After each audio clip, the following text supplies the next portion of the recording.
For 27 years, he woke up inside a small prison cell. This boy grew up in a village where he participated in every village activity. He went to school because he wanted to go to school.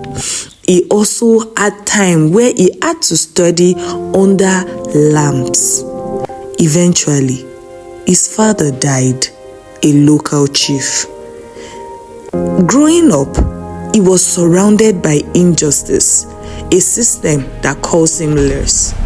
And eventually, the people arose and fought against what was called freedom. End apartheid. now. Justice for all. As they fight, of course, some people got very uncomfortable, and then he represented a whole lot of people by speaking up and speaking out.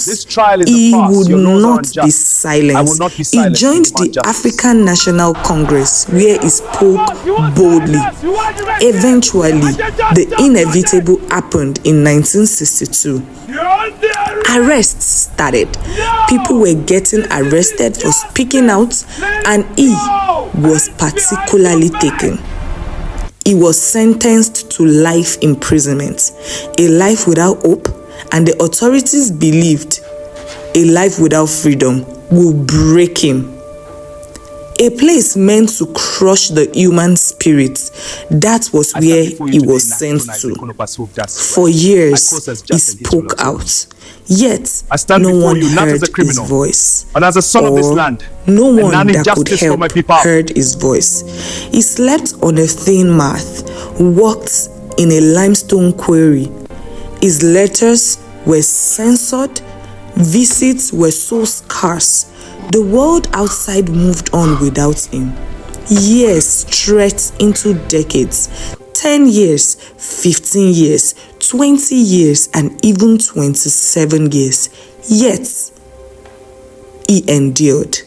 He used his time wisely. He read everything he could find. He studied the history of revolution, law, and eventually freedom. Yes, freedom.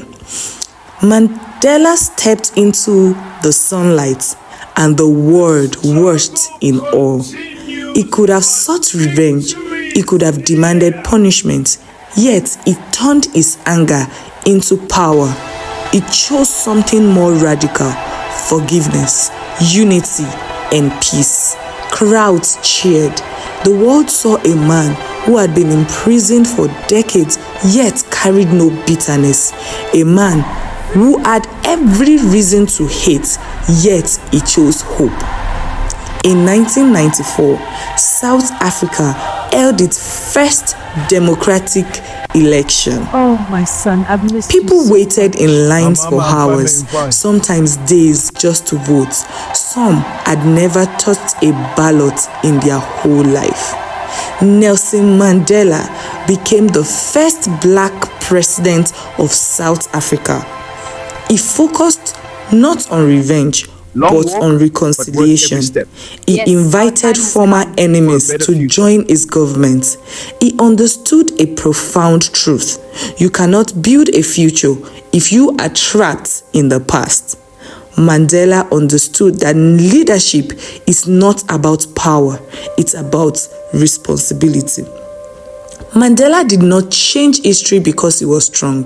He changed history because he was patient. He changed history because he believed in something greater than himself. He once said, "Resentment is like drinking poison and hoping it will kill your enemies." He refused to drink that poison, and the world remembers him for it. From a small village boy to a prisoner, to a president, to a symbol of freedom for all humanity. 27 years. Most people cannot wait 27 minutes, yet he waited 27 years. Not for revenge, not for wealth, but for freedom. Not just for himself, but for millions. Nelson Mandela proved something extraordinary. If this story moved you, subscribe for more stories of resilience, transformation, and extraordinary courage. Welcome to my YouTube channel.